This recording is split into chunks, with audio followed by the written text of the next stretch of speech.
नमस्कार मित्रों। आज एक बहुत ज़रूरी विषय पे आपसे बात करनी थी। आज चारों तरफ संकट का समय है। एक ही बात सुनने को मिल रही है कि जितने प्राइवेट अस्पताल हैं इन्होंने चोर बाजारी करी हुई है, इन्होंने लूट मचाई हुई है। 1 लाख रुपए का बिल, 50,000 रुपये का बिल 5 लाख रुपए का बनता है, 10 लाख रुपए का बनता है। दवाइयाँ हज़ारों रुपए में महंगी महंगी मिल रही हैं। अस्पताल वालों ने तो लूट मचाई हुई है। लेकिन मुझे एक बात का उत्तर दीजिए, लूट किसने नहीं मचाई हुई? फल वाले ने नहीं मचाई, नारियल पानी वाला सस्ता बेच रहा है।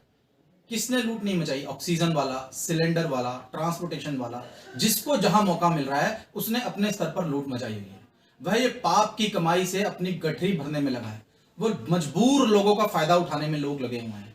आज वह मजबूर लोग जिनके परिवार के सदस्य अस्पताल में मर रहे हैं, कोरोना से लड़ रहे हैं, जिन्होंने कभी अपने लिए फल नहीं खरीदे थे, जो घंटों घंटों कभी ऑक्सीजन के लिए नहीं खड़े हुए थे, जो घंटों घंटों कभी दवाई की लाइनों में नहीं खड़े हुए थे, आज वो पहली बार किसी दुकान पर जाते हैं। कोई फल लेने के लिए जाता है, कोई ऑक्सीजन लेने के लिए जाता है, कोई गाड़ी करता है। यहां तक कि शमशान घाट पे बैठा हुआ पंडित, वह भी लूट मचा करके बैठा हुआ है। वह भी 3-3, 5-5 हजार रुपए का सामान लिखवा देता है, उसके बाद अपनी दक्षिणा में 2,000, 3,000, 4,000 रुपए लेता है। शर्म आनी चाहिए। हम ऐसे समाज का हिस्सा है, हम ऐसे समाज का अंग है जो लोगों की मजबूरी का फायदा उठा रहे हैं। आज लोग मर रहे हैं, परिवारों में मातम है, लेकिन कुछ लोगों को इसमें अपॉर्चुनिटी नजर आ रही है। लोग सोच रहे हैं यही मौका है, यह अंतिम मौका है कमाने का। और कमा किसके ले रहे हैं? अपने परिवार के लिए, अपने परिवार के बच्चों के लिए। यह पाप का घड़ा हम किस लिए भर रहे हैं? मेरी आपसे हाथ जोड़ करके विनती है, मेरा बड़ा आपसे हाथ जोड़ करके आग्रह है। यह संकट का समय है, समाज का साथ दीजिए। अगर आप उनकी सेवा नहीं कर सकते, घाटे में सामान नहीं दे सकते,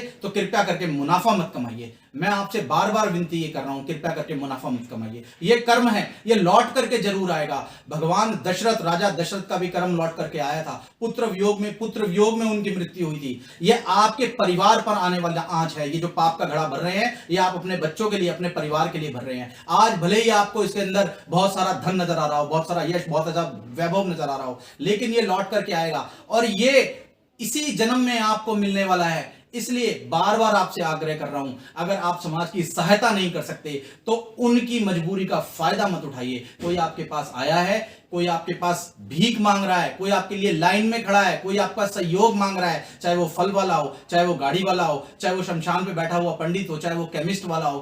कोई भी व्यक्ति, ऐसा व्यक्ति जिसके पास कोई मजबूर व्यक्ति आता है, अपने परिवार के सदस्य के लिए आता है, जो कोरोना से लड़ रहा है, जो मौत की जंग लड़ रहा है, वो बेचारा अस्पताल में दम तोड़ रहा है और उसका एक परिवार का व्यक्ति लाइन में खड़ा हुआ है, उसकी मजबूरी का फायदा मत उठाइए। यह धन आपके लिए यश और वैभव कभी नहीं बन सकता। यह सिर्फ और सिर्फ पाप की गठरी है। आप उसकी सेवा कर दीजिए, बिना मुनाफे के सामान दे दीजिए, थोड़ा मुनाफा ले लीजिए, लेकिन वह किस दर्द के साथ, किस अपनी ईमानदारी की कमाई को कैसे आपको सौंप करके जा रहा है, वह उसका दिल जानता है। मेरा आपसे हाथ जोड़ करके बार बार आपसे यही विनती कर रहा हूं, यही निवेदन कर रहा हूं, यही आग्रह कर रहा हूं कि आप किसी का मजबूरी का फायदा मत उठाइए। आपका कर्म लौट करके आपके परिवार को मिलने वाला है, आपके परिवार के बच्चों को मिलने वाला है। सेवा करेंगे, सहायता करेंगे, उसका यश वैभव भी मिलेगा। अगर आप पाप कर्म की एक पोटरी इकट्ठी करेंगे, ये गठरी बनाएंगे, उसका भी पाप आपके बच्चों को, आपके परिवार को ही मिलने वाला है। मेरा बस आपसे इतना आग्रह है, केवल और केवल इस संकट की घड़ी में पूरे समाज को अपना परिवार मान करके, अपने परिवार के सदस्य मान करके उनकी सहायता कीजिए। धन्यवाद।